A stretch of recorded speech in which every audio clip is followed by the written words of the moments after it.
Salut tout le monde, bienvenue sur la chaîne Ricky Fighters. Les amis, c'est avec un grand plaisir qu'on va parler aujourd'hui de Fortnite of the Apocalypse. Ça faisait un petit moment que je le suis, voilà, je suis à jour bien entendu sur les chapitres. Et puis là, bien entendu, on a aussi une date, même si elle n'est pas encore assez précise, concernant l'animé. L'animé qui va sortir du coup en automne 2023, donc on peut s'imaginer que ce soit en octobre à peu près. On peut espérer en tout cas. Et justement en octobre il y a déjà pas mal de choses qui vont sortir hein. Donc vraiment on sera sur pas mal de choses à regarder. Et ça c'est cool, et ça c'est génial. Même si derrière le temps ne va pas suivre, parce que je n'aurai pas beaucoup de temps pour pouvoir regarder tout ça. Quand je vous dis le temps, c'est pas la météo bien entendu, vous m'avez compris. Enfin voilà. Du coup là ça va être génial, on va retrouver donc Perceval, comment ça a commencé tout ça hein, sachant que c'est censé être une suite directe aux OAV, The Bridge of Edinburgh hein, les amis. Bon ça va pas encore fini hein, donc on attend la deuxième OAV aussi qui doit sortir. Ou troisième, je sais plus s'il n'y avait pas 2 sur 3 ou en tout cas 1 sur 2, peu importe, vous m'avez compris. En tout cas je l'ai vu, c'était une belle fin, mais bon on reste encore une fois sur notre fin. C'est fait en cel shading, voilà, en CGI. C'était assez propre, c'était assez sympa, mais j'attends quand même de voir la suite. J'attends de voir la suite, en tout cas c'est plutôt cool. Suzuki Nakaba, franchement il fait du bon boulot en termes de scénario, et là on est vraiment encore sur du bon scénario. Sur Mokoshiroku no Yonkishi, donc les 4 guerriers de l'Apocalypse les amis, les 4 chevaliers de l'Apocalypse, là c'est de la bombe. Le scénario clairement c'est vraiment de la bombe, je surkiffe. Perceval je l'adore, Lancelot franchement personnage préféré pour l'instant de toute cette aventure hein. Franchement génial ce Lancelot, il nous a fait du grand art là face... Alors attention, gros spoil hein, face à Arthur Pendragon les amis, c'était juste dingue, c'était juste ouf, j'ai surkiffé. Franchement on est sur de la bombe là. Et l'histoire voilà c'est vraiment une aventure à part entière. Et c'est énorme. On retrouve en plus les personnages des Seven Deadly Sins qui à chaque fois on les voit font franchement quand même du grand art hein. Voilà, on voit quand même qu'ils ont le level. Ça c'est génial. Et ça fait plaisir. Et donc du coup là on va découvrir qui. Attention gros spoiler.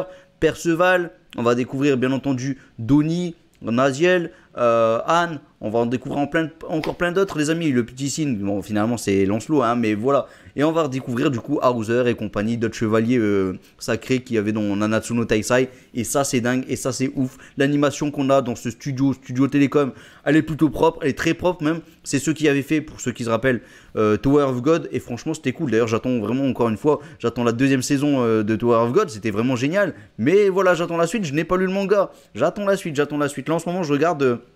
comment ça s'appelle déjà? Ça finit par Recoil, donc voilà. Totalise Recoil ou un truc comme ça. Bref, vous m'avez compris. C'est sympa, mais sans plus, quoi. Voilà. Donc il faut vraiment quelque chose à mettre sous la dent, quelque chose de vraiment sympa. Et même si je connais déjà ce qui va se passer avec le Fortnite of the Apocalypse, c'est quelque chose que j'attends énormément. L'animation, elle est vraiment propre, elle est là. Franchement, les voix sont là, où ils sont aussi présents. Et ça va être cool. Franchement, les musiques ont l'air plutôt sympas aussi. Franchement, on va être dans cette aventure un peu épique, un peu... voilà, on est vraiment dans une aventure, on va être pris par cette aventure, et ça va être dingue. Ça va être dingue. Et franchement, il y aura des bouleversements à tout va dans cette aventure, et c'est ça qui est extra. C'est ça qui est extra. Les amis, t-shirt Seven Deadly Sins, bien entendu, pour l'occasion. Et bon, pour fêter ça, il y a le 100e chapitre qui va sortir prochainement. Et ben, qui dit 100e chapitre, dit review, les amis, c'est obligé. Review pour le 100e chapitre. C'est juste dingue ce qui se passe dans Fortnite of the Apocalypse. L'histoire est vraiment prenante, et... franchement, je trouve que ça avance bien, pas trop vite, mais bien. Et c'est ça qui est bien, c'est qu'on a vraiment quelque chose à se mettre sous la dent à chaque chapitre.